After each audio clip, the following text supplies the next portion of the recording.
오늘 우리에게 주실 하나님의 말씀은 마태복음 3장 1절에서 12절까지의 말씀입니다. 우리 같이 한 목소리로 받들어 읽겠습니다. 그때에 세례 요한이 이르러 유대 광야에서 전파하여 말하되 회개하라 천국이 가까이 왔느니라 하였으니 그는 선지자 이사야를 통하여 말씀하신 자라. 일러스되 광야에 외치는 자의 소리가 있어 이르되 너희는 주의 길을 준비하라, 그가 오실 길을 곱게 하라 하였느니라. 이 요한은 낙타토롯을 입고 허리에 가죽띠를 띠고 음식은 메뚜기와 석청이었더라. 이때에 예루살렘과 온 유대와 요단강 사방에서 다 그에게 나와 자기들의 죄를 자복하고 요단강에서 그에게 세례를 받더니 요한이 많은 바리새인들과 사두개인들이 세례 베푸는 데로 오는 것을 보고 이르되 독사의 자식들아, 누가 너희를 가르쳐 임박한 진노를 피하라 하더냐. 그러므로 회개에 합당한 열매를 맺고 속으로 아브라함이 우리의 조상이라고 생각하지 말라. 내가 너희에게 이르노니 하나님이 능히 이 돌들로도 아브라함의 자손이 되게 하시리라. 이미 도끼가 나무 뿌리에 놓였으니 좋은 열매를 맺지 아니하는 나무마다 찍혀 불에 던지리라.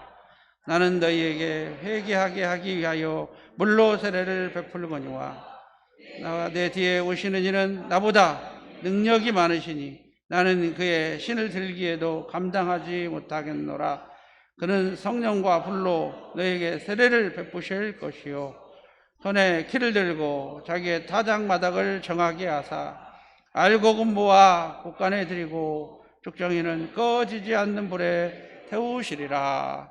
아멘. 자, 우리 제목을 같이 합니다. 광야에 외치는 자의 소리. 오늘은 광야에 외치는 자의 소리라고 하는 제목으로 우리의 사명을 다시 한번 고취하고 다시 한번 사명을 생각하는 시간 되시기를 바랍니다. 우리 옆 사람 보고 인사합시다. 당신은 사명이 있습니다. 뭔가 사명이 있기 때문에 하나님께서 이 땅에 보내셨다. 이 건물 안에도 수많은 물건들이 있지만 그냥 있는 것은 하나도 없습니다. 다 이유가 있어서 이 자리에 있어요. 하나라도 빼놓지 말고 다 이유가 있어요. 그냥 사명이 다한 것들은 갖다 버릴 겁니다. 네? 여기에 있는 부속 하나하나도 다 이 자리에 있어야 될 이유가 있듯이 하물며 하나님께서 만왕의 왕께서 인간을 만드시는데 그냥 아무 필요 없이 만들었다? 아닙니다. 분명히 필요해서 만드셨습니다. 여러분은 소중한 사람들입니다. 그리고 사명이 다하기까지는 죽지 않는다라는 말이 있습니다. 아직 살아있는 거 보니까 사명이 남았네요. 여러분, 그냥 무가치하게 살다가 인생 가버리면 참 불쌍하잖아요. 뭔가 사명을 깨닫고 하나님의 영광을 위해서 살다가 정말 감사한 것은 내가 예수를 몰랐더라면 동물처럼 똑같이 살았을 텐데 그냥 내 자식 잘 되고 돈 많이 벌면 기쁘고 남들보다 높여지면 그걸로 행복하고, 여러분, 거기에는 낙이 없습니다. 그래서 많은 사람들이 다 얻고 나서 자살하고 다 얻고 나서 우울증 걸리고 다 얻고 나서 공허해지는 것을 많이 봅니다. 솔로몬과 같이 그 모든 것을 누렸음에도 그의 마지막 고백은 한마디로 헛되다. 헛되고 헛되며 헛되고 헛된 해 아래서 바람을 잡으려는 것 같이 헛되다. 그는 많은 것을 가졌고 많은 지혜와 부귀와 명예를 가졌으나 마지막으로 인생은 헛되다고 말합니다. 그렇습니다. 하나님 없는 인생은 헛됩니다. 나이가 들으면 재물도 필요 없습니다. 재물이 있어봤자 쓸 데가 없어요. 재물이 있어봤자 쓸 것도 없어요. 맞습니다. 우리 인생은 허무합니다. 우리는 인생에 낙이 없다고 할 그 해가 가깝기 전에 창조주 하나님을 기억하고 그 하나님께 받은 사명 감당하다가 늘 말씀드리지만 이 땅에서는 월세방에 살아도 저 나라에 가서는 내 집 짓고 살자. 유대인의 말 중에 이런 말이 있습니다. 사람은 죽기 위해서 살고 영원히 살기 위해서 죽는다. 사람은 죽기 위해서 사는 거예요. 시간 차이지 다 죽어요. 시간의 차이일 뿐이지 인간은 다 죽습니다. 어쩌면 죽기 위해서 산다는 말이 맞아요. 그러나 우리는 영원히 살기 위해서 또한 죽는다. 그러니까 우리는 이 세상이 끝이 아니라는 것을 깨닫고 짐승이나 똑같이 먹고 사는 문제에 만족하고 사는 것이 아니라 하늘의 소망을 가지고 이 땅에서 사명을 발견하고 살아가는 그런 믿음의 성도가 되시기를 바랍니다. 요한복음 1장 23절에 보니까, 자, 한번 넘겨줘 봐요. 요한복음 1장 23절 우리 같이 한번 읽어볼까요? 자, 시작. 이르되 나는 선지자 이사야의 말과 같이 주의 길을 곱게 하라고 광야에서 외치는 자의 소리로다. 대제사장들과 바리새인들이 세례 요한이 요단강에서 세례 베푸는 걸 보고 사람들을 보내서 너는 도대체 누구냐? 이렇게 많은 사람들이 너를 따르느냐? 라고 질문을 해옵니다. 그때 세례 요한은 이렇게 말합니다. 나는 광야에서 외치는 자의 소리로다 하니라. 자기 이름도 있을 거예요. 요한이잖아요. 자기 어머니도 있어요. 아버지도 있어요.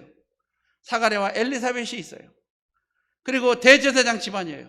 그런데도 자기 가문도 말하지 아니하고 자기 족보도 말하지 아니하고 자기는 자기 이름도 말하지 아니하고 나는 광야에서 외치는 자의 소리라고 자기를 소개한 것을 통해서, 그러면 이 세례 요한의 소리는 어떤 소리냐? 오늘 세 가지로 나누어서 생각하면서 함께 은혜를 나누고자 합니다. 첫째, 한번 같이 합니다. 거짓과 꾸밈이 없는 소리. 세례 요한은 자기 자신을 가리켜서 소리라고 말합니다.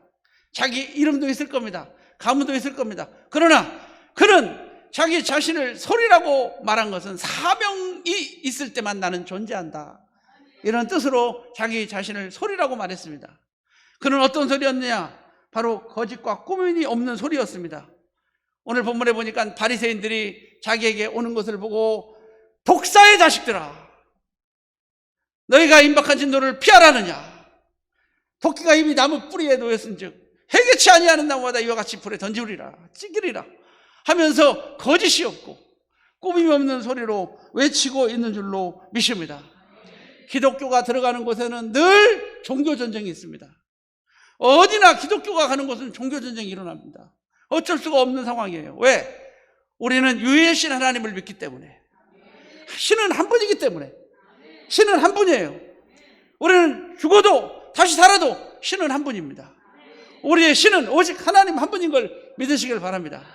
성부, 성자, 성령, 하나님, 삼위일체 하나님 한 분인 것을 여러분 믿으시길 바랍니다. 그러나 모든 종교들은 다 다원론입니다. 모든 종교는 다신교입니다. 불교도 다신론입니다. 인간이 해탈하면 다 부처가 된다고 말합니다. 우리나라는 대승불교, 석가모니를 믿지만 중국만 넘어가도 소승불교가 돼요.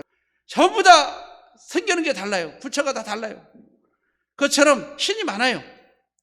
그러나 이건 잘못된 거예요. 오직 신은 하나님밖에 없는 걸 믿으시기를 바랍니다. 일본만 넘어가도 신이 800만 개래요. 800만. 마당신, 조양신, 인형들이 다 신이고 고양이도 신이에요. 모든 게 다 신이에요. 그러나 우리는 유일하신 하나님만 믿어요. 하나님 한 분 외에는 신이 없습니다. 제가 고등학교 다닐 때 세계사 시간에 세계 4대 성인이 누구냐? 석가모니, 또 부처, 또 마호메트, 예수, 이렇게 말을 선생님이 가르쳐 주는데 제가 그만 열받아가지고 선생님한테 한마디 할 뻔했어요. 속에서 부글부글 끓어오르는 거예요. 아니 뭐라고? 우리 예수님을 저 석가모니랑 똑같은 동급에다, 아니 우리 예수님을 저 맹자 똑같은 동급에다 우리 예수님을 갖다 놔? 이 말이 돼야 안 돼요. 말이 돼야 안 돼요. 열받아가지고 뛰쳐나갈 뻔했어요. 꼭 참느니라고 힘들었어요. 내 속에서 막 불이 올라오더라고, 불이. 아니 어떻게 우리 예수님을 갖다가 4대 성인이라고 말을 하냐고. 우리 예수님은 하나님이신데 어찌 피조물하고 같이 막 묶어서 우리 예수님을 소개하냐고요. 그렇기 때문에 종교전쟁이 일어날 수밖에 없겠다. 왜? 우리는 유일신 하나님을 믿으니까. 세상은 중용의 도를 원하고 세상은 상생하기를 원합니다. 너 살고 나 살자고. 그러나 기독교인은 그 길은 멸망의 길이라고 말합니다. 불교인들은 이렇게 우리에게 말합니다. 너희는 예수 믿고 천국 가고 우리는 부처 믿고 극락 간다. 그런데 우리는 이렇게 말합니다. 예수 믿어야 천국까지. 부처 믿으면 극락이 아니라 지옥 간다. 이렇게 말하면 기분 좋겠어, 안 좋겠어? 좋겠어, 안 좋겠어? 우리는 너희를 인정해 주는데 너희는 우리를 인정해 주지 않아? 하면서 싸우게 되는 거예요. 그러나 우리는 어쩔 수가 없어요. 어쩔 수가 없어요. 우리가 하나님 말씀을 믿는 이상은 천하 인간의 구원을 얻을 만한 다른 이름을 너에게 허락하신 일이 없다. 천하 인간의 구원을 얻을 만한 다른 이름이 없어요. 오직 천국에 가는 것은 예수밖에 없어요. 어쩔 수가 없는 진리예요. 우리는 어쩔 수가 없는, 그러나 꼭 기억해야 될 거예요. 여러분, 천국이 있다는 거 믿어요? 믿어요? 지옥이 있다는 거 믿어요? 어떤 신학자는 이렇게 말합니다. 신앙은 도박이다. 만약에 내가 천국이 있다는 걸 믿고 죽었어. 근데 천국이 있을 수도 있고 없을 수도 있다. 예를 들면 저는 있다고 믿어요. 확실하게 믿어요. 인간이 이렇게 움직이는 것만 생각해도 천국이 있다는 걸 믿어요. 밤과 낮이 변하는 것만 봐도, 꽃이 피는 것만 봐도, 바람이 부는 것만 봐도 하나님이 살아계신 걸 믿어요. 그런데 안 믿는 사람들의 입장에서 보는 거예요. 내가 예수를 믿고 죽었는데 천국이 있어. 그럼 어디 가요? 어디 가요? 천국 가죠. 없어. 아무 데도 못 가지. 그죠? 근데 예수를 내가 안 믿고 죽었어. 천국이 있어. 그럼 어디 갈까? 지옥 가. 한번 같이 합니다. 믿자야 번전. 여기서 이 말이 나오는 것 같아요. 손해볼 거 있어 없어? 괜히 믿고 죽어서 천국 가는 게 낫지. 괜히 있는지 없는지 모른다고 안 믿으면 혹시 있으면 지옥 가잖아요. 신앙이 도박이라고. 아니, 그리고 또 기억해야 될 것은 세계 인구의 한 30% 이상이 믿는 크리스찬들이 천국은 예수를 통해서만 간다고 말하는데, 할렐루야. 그리고 세계의 3분의 1이 불교인들이 예수 믿어도 천국 간다고 우리에게 말해주는데, 그래 안 그래요? 예수 믿으면 천국 간다고 우리에게 말해주잖아요. 그럼 이 양면 확률적으로 봐도 여러분은 예수 믿기를 잘했죠. 아니, 확률적으로 봐도 그들도 우리 인정해 주잖아요. 그러나 그들은 우리가 인정해요, 안 해요? 그러니까 확률적으로 볼 때 그들은 지옥 갈 확률이 커, 적어? 여러분, 우리가 이것을 생각해 봐도 우리는 천국을 사모하며 살아가야 될 줄로 믿습니다. 우리는 정은 정이고 잘못된 건 잘못된 거라고 정확하게 말해줄 수 있고 외칠 수 있는, 오늘날 참목자와 거짓 목자가 나오는데, 참목자는 하나님 앞에 주일 성도 제대로 안 하고 11조 떼어먹고 그러면 쫓아가서 당신 집사 맞아? 당신 권사 맞아? 당신 장로가 돼가지고 11조도 떼어먹어? 이렇게 말해줄 수 있는 사람이 참목자지. 사람 눈치 보면서 그냥 괜히 또 한마디 하면 시험 들까 봐서, 한마디 하면 또 힘들까 봐서 자기 말 못하고, 이게 참목자냐? 진정한 참목자는 하나님의 말씀을 말씀대로 증거하고, 진리의 말씀을 진리대로 증거하고, 죽는 일과 사는 일을 정확하게 말해줄 수 있는 게 참목자가 아니겠는가. 물론 저처럼 이렇게 직설적으로 말하는 것보다는 좀 부드럽게 말하면 더 좋겠죠. 그러나 진리의 말씀은 오늘도 살아서 역사하는 걸 믿으시길 바랍니다. 참과 거짓 사이에서 우리는 택해야 될 때가 온다는 사실을 여러분 기억하시고, 오늘 거짓과 꾸밈이 없는 소리, 독사의 자식들아, 너희가 임박한 진노를 피하라느냐? 해결치 않으면 도끼가 이미 나무 뿌리에 놓였으니 찍혀서 불에 던지우리라. 이렇게 외칠 수 있는, 그래서 타협하지 말고 이 시대를 향하여, 오늘날 한국교회가 타협하지 말고, 타협하지 말고 이 시대를 향하여 외칠 수 있는 그런 믿음의 성도들이 되시기를 바랍니다. 타협하지 말고 이 시대를 향하여 외칠 줄 아는 그런 믿음의 진념의 성도들이 되시기를 바랍니다. 믿음이 없으면 을이라도 지켜야지. 내가 믿는 하나님, 내가 믿는 그 하나님을 어려는 사람들에게 욕먹이지 말고 정말 이 진리를 수호할 수 있는 그런 거짓과 꾸밈이 없는 그런 믿음의 성도들이 다 되시기를 바랍니다. 두 번째는 한번 같이 합니다. 사명의 소리. 복음을 위한 사명의 소리인 것을 믿으시기를 바랍니다. 주의 길을, 주의 첩경을 곧게 하라고 하나님께서 세례 요한을 예수님보다 6개월 먼저 이 땅에 보내서 복음을 전하게 한 줄로 믿습니다. 그렇습니다. 사명의 소리였습니다. 자기 이름도 밝히지 않았습니다. 자기 가문도 필요 없습니다. 나는 소리다. 소리는 소리 있을 때 소리요. 사명으로 전하는 소리. 할렐루야. 저도 사명의 열정을 한번 가졌으면 좋겠어요. 네. 교회에서만 복음 전하는 게 아니라 남경산 기도원에 가서도 복음 전하고, 대전 아름다운 가를 기도원에 가서도 복음 전하고, 전국으로 가면서 매주마다 복음을 전하게 되는데, 저는 교회가 좋아. 밖에 나가서는 끌려가는 것 같은, 그냥 억지로 가서 복음 전하고 오는 것 같아. 근데도 거기도 사모하는 분들도 많아. 그런데 회개했어요. 회개하고, 아니다, 이제는 하나님께서 내게 주신 사명, 어디 가서 복음을 전하든지 무슨 일이 있든지 예수를 전하자. 어제는 울산에 가서 복음을 전하고 왔어요. 주례를 쓰고 갔는데, 주례할 때 한 200명 모였더라고요. 하는데 거기서 저는 신랑 신부한테 복음을 전한 게 아니라 거기에 나온 모든 하객들한테 복음을 전한 줄로 믿습니다. 아니, 복음을 전한 거예요. 또 나름대로 복음을 전한 거예요. 예수를 전한 거예요. 예수. 그래도 다행히 감사하게 여러 가지 그 분위기라든가 모든 것들이 다 따라주고 사람들이 다 경청하고 이렇게 하나님 말씀을 듣더라고요. 은혜죠? 예? 진짜 살 길은, 행복하게 살 길은 하나님 명령 지켜라. 이 부부가 행복하게 살 길은 하나님 명령 지켜라. 할렐루야. 오늘날 내 행복을 위하여 주의 명령을 지킬 것이 아니냐, 이게 본문이에요. 행복하게 살려면 복음 전해라, 복음 들어라. 신랑 신부는 아멘 한 줄로 믿습니다. 예? 행복하게 살려면 서로 사랑해라. 신랑 신부가 아멘 하더라고요. 행복하게 살려면 예수님 닮아라. 이 세 가지 예수님 닮아야 돼요. 이게 복음 아니에요? 지금은 어쩌면 이 코로나로 인해서 비대면 예배가 합법화되고, 교회에 모이지 않는 것이 정당화되고, 밖에 나가서 외치지도 못하고 전하지도 못하는 그런 아픔 속에 우리가 살지만은, 이럴 때일수록 꾸밈이 없는 소리, 사명의 소리가 우리에게 들려져야 될 줄로 믿습니다. 우리는 나가서 외치고 또 외쳐서 죽어가는 저 영혼들에게 예수를 전하는 그런 사명의 사람이 다 되시기를 주님의 이름으로 축복합니다. 할렐루야. 우리 사명의 사람 되시기를 바랍니다. 사람들은 이렇게 말합니다. 하나님은 인간을 위해서 존재한다. 그러나 성경은 그렇게 말하지 않습니다. 하나님을 위하여 인간이 존재한다. 여러분, 여기서 정확하게 알아야 돼요. 우리가 하나님을 위해서 존재하는 거예요? 하나님이 우리를 위해서 존재하는 거예요? 돼지 한 마리가 있어요. 돼지 한 마리가 여름에 너무 더워가지고 헐떡거리고 있어요.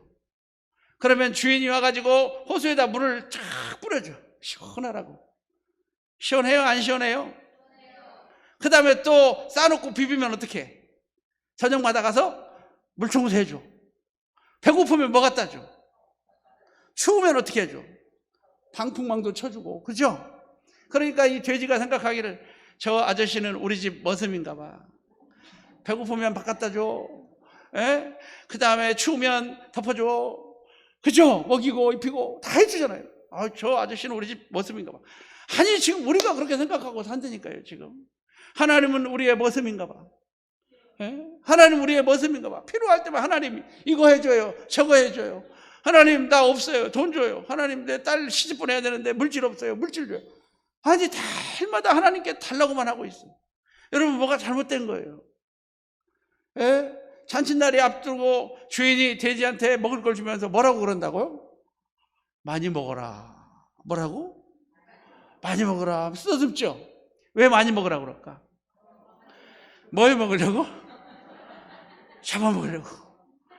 여러분, 때가 되면은 하나님이 쓰시려고 우리에게 물질 주시고 우리에게 건강 주시고, 나에게 건강 있는 것 주님 일 하라 준 것인데, 나에게 명예 있는 것 주님 일 하라 준 것인데, 썩을 것 위해서는 수많은 시간을 쓰면서, 나 옷 치장하면서 내 얼굴을 위해서는 수많은 돈을 쓰면서, 정말 주님을 위해서는 무엇을 했는지, 정말 우리 주님 오시는 날 반드시 심판이 있는데, 심판날 너 날 위해서 뭐 안 나왔냐고. 여러분, 이 말은 우습게 들을 얘기가 아니에요. 우리도 다, 누구나 다 이 자리에 있는 분 100% 심판대 앞에 설 거예요. 이 자리에 있는 분 100년 안에 다 죽을 거예요. 우리의 선조들도 다 그렇게 살았어요. 지금 살아있으니까 고집 부리고, 지금 살아있으니까 사람들이 나를 알아주고, 지금 살아있으니까 서로 알력싸움하고 있지. 죽고 나면 아무것도 아니에요. 죽고 나면 아무것도 아니에요. 그러나 앞서가신 우리 부모님들처럼 우리도 언젠가는 주님 앞에 설 날이 올 텐데, 여러분, 그날이 그렇게 멀리 있지만은 않다라는 사실을, 올 때는 순서가 있었지만 갈 때는 순서가 없대요. 갈 때는 순서가 없대. 여러분, 앞서거니 뒤서거니 우리는 하나님 앞에 설 텐데, 그날에 부끄러운 일 당하지 말고, 하나님이 여러분 살려주셨잖아요. 하나님 건강 주셨잖아요. 하나님 많은 것 주셨잖아요. 많이 받은 자에게는 많이 달라 할 것이요, 적게 받은 자에게는 적게 달라 할 것이요, 모르고 행치하는 자는 적게 맞을 것이요, 알고도 행치하는 자는 많이 맞을 것이라. 우리 주님 직접 말씀하고 계시는 거예요. 그러므로 여러분, 내가 조금 가졌다라고 생각하지 말고, 내가 가진 것을 가지고 주의 복음 들고, 주의 나라 위에, 주의 영광 위에 사명 감당하다가 우리 주님 부르시는 날, 할렐루야 갈 수 있는, 모든 경제 지표나 모든 환경이나 모든 것을 볼 때에 지금 주님 오실 날이 얼마 남지 않았다는 거예요. 주님 오실 날이 얼마 남지 않았다는 거예요. 아프리카에 수많은 사람들이 굶어 죽어가고 있고, 물이 없어서 국경으로 몰려가서 난민촌들이 만들어지고, 지금 심각한 상태예요. 이와 같은 상황 속에서 우리는 정신을 바짝 차리고 주님 오실 날을 간절히 사모하고 기다리며, 할 수만 있거든 나가서 복음 전하고 외치는 그런 사명의 소리가 되시기를 주님의 이름으로 축복합니다. 주님 사명의 소리가 되시기를 바랍니다. 마지막 세 번째로 우리 크게 같이 합시다. 이내 사라져버린 소리. 세례 요한은 자기를 가리켜서 소리라고 말하는데, 이 소리는 어떤 소리냐? 이내 사라져버린다. 소리는 소리로 있을 때 소리요. 방금 내가 소리로 있을 때 소리요 라고 말하고 또 이제는 들려요, 안 들려요? 들려요? 이미 사라졌어. 소리는 소리로 있을 때만 소리요. 그것을 갖다 무형문화재라고 그러죠, 소리꾼들. 소리는 소리로 외칠 때만 소리요. 소리가 끝나면은 이내 사라져버려요. 들리질 않는 것처럼. 오늘 이내 사라져버린 소리, 마태복음 14장 3절에 보니까 헤롯 임금이 잔치를 열었어요. 자기 생일날이라고. 잔치를 열어서 있을 때 빌립의 아내였던 헤로디아, 자기 동생 분봉왕 빌립, 헤롯 대왕이 죽은 다음에 나라가 세 개로 나눠지면서 헤롯 아켈레오, 헤롯 안디바, 헤롯 빌립으로 나라가 나눠져서 정치를 하는데, 헤롯 안디바가 생일을 맞이해서 잔치를 하는 거예요. 헤롯 안디바가 갈릴리 지역의 분봉왕인데 잔치를 하는 거예요.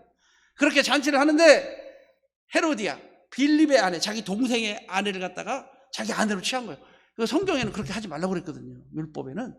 예? 아내의, 남편의 아내를 취하지 말 것이라고 분명히 경고하고 있단 말이에요. 그런데 동생의 아내를 자기 부인으로 삼았으니까 헤롯이 뭐라고 그랬냐면은, 당신이 그렇게도 하고도 당신이 유대인의 왕입니까? 하고 야단을 쳤어. 그래 야단을 치니까 헤롯이 갖다가 가둬버린 거예요. 그런데 헤롯은 세례 요한을 무서워해. 하나님의 종으로 알고 무서워해요. 옥에는 가뒀지만. 그러니까 이제 자기의 생일날 맞이해가지고 헤로디아, 누구냐면은 자기 딸이 아니에요. 자기 아내의 딸 헤로디아, 동생의 부인이었던 아내. 이 무슨 말이 이해되죠? 자기 아내가 됐잖아요. 그 딸이 나와가지고 춤을 추는 거예요. 춤을 추니까 헤롯이 마음이 흡족해가지고, 야, 이 나라 절반이라도 내가 주겠노라, 뭐 이런 뜻으로 말을 하는 거예요. 무엇을 원하느냐, 내가 다 소원 들어주겠다. 그랬더니 살로메가 헤로디아의 딸이에요. 자기 엄마한테 가서, 엄마 뭐 달라고 그럴까요? 이렇게 물어보니까 엄마가 뭐 달라고 그래? 세례 요한의 머리를 달라고. 뭐를 달라고? 세례 요한의 머리를. 그러니까 세례 요한, 헤롯 왕이, 아이고 큰일 났다. 그런데 어떻게 사람들 앞에 뭐라고 그랬어요? 준다고 약속했잖아요. 자기 체면이 말이 아니니까 가서 병사들한테 시켜가지고 세례 요한의 머리를 소반에 담아가지고 옥에 가서 세례 요한의 머리를 잘라가지고 소반에 담아서 여자에게 갖다 주니까 그 여자애가 들고 자기 엄마한테 갖다 줬어요. 그렇게 멋지게 외쳤던 세례 요한이 마지막은 한 여인의 놀이개로 전락해서 사라져버리는 그런 모습을 보면서 많은 교훈을 얻습니다. 우리도 주님을 위해서 최선을 다해서 열심히 살고 주의 복음을 전하다가 모든 것 다 마친 후에는 이 세례 요한처럼 이렇게 순교할 수 있을까? 세례 요한처럼 그냥 아무 조건 없이 내려놓을 수 있을까? 목회를 하다가 청년이 되면은 아무 조건 없이 딱 내려놓을 수 있을까? 정말 하나님께서 원하시는 건 하나님이 살아계신다는 걸 믿는다면, 하나님이 오늘도 일하신다는 걸 믿는다면 우리는 그럴 수 있어야 될 줄로 믿습니다. 하나님이 계신다는 걸 믿는다면 내 미래도, 내 은퇴 후에도, 내 모든 것 마친 후에도 내려놓을 수 있어야 되지 않겠는가. 그래서 사명을 다한 후에는 그냥 보잘것없는 모습으로 이내 사라져버렸던 세례 요한의 모습처럼 오늘 우리가 가지려고 하니까 힘든 거예요. 지키려고 다 보니까 괴로운 거예요. 마음을 바꾸면 행복이 찾아오는데, 하나님께 맡기면 행복이 찾아오는데, 한번 같이 합니다. 하나님께 내려놓는 것은 포기하는 것이 아니라 맡겨드리는 거다. 내가 할 때보다 훨씬 잘 되는데, 내가 할 때보다 훨씬 난데, 이제까지는 내 힘으로 하려고 하다 보니까 힘들고 어렵고 몸이 병들고 암에 걸리고, 하나님께 내려놨더니 하나님께서 알아서 하시니까 할렐루야. 우리는 좀 넓게 보고, 좀 넓이 보고, 좀 높이 봤으면 좋겠어요. 오늘 당장 힘든 거 생각하지 말고 한 달 단위로 보고, 한 달 단위로 보지 말고 1년 단위로 보고, 2년 단위, 3년 단위로 보고, 그렇게 살아가야 될 줄로 보십니다. 오늘 당장 조그마한 일 하나 때문에 난리 법석을 떨고 그러지 말고 우리 하나님께 내려놓읍시다. 우리 누가복음 17장 7절부터 한번 보면은요, 거기에 종의 자세가 나오는데, 너희 중에 밭을 가을거나 이게 하는 종이 있어가지고 그 종이 밭에서 실컷 일하고 왔어. 땀 뻘뻘 흘리고 일하고 왔는데 주인이 그때 먹고 있으면 어서 와, 빨리 먼저 먹어라, 이렇게 할 자가 있느냐? 있다 없다? 먼저 뭐하라? 주인이 먹고 마실 동안 옆에서 수건 들고 수종 들고 물 따라주고 그 후에야 먹으라 하지 않겠느냐. 그러면서 우리 주님 말씀하시는 거예요. 우리도 그런 마음으로 살아라. 열심히 최선을 다하여 일하고 봉사하고 보상을 바라기보다는 나는 무익한 종입니다, 내가 하여야 할 것을 한 것뿐입니다, 이런 종의 자세로 하나님 앞에 나아가고, 회사에서도 종의 자세로 하나님께 나아간 것처럼 봉사하고, 그에서도 그런 모습으로 나아가는 그런 믿음의 사명자들이 다 되시기를 주님의 이름으로 축복합니다.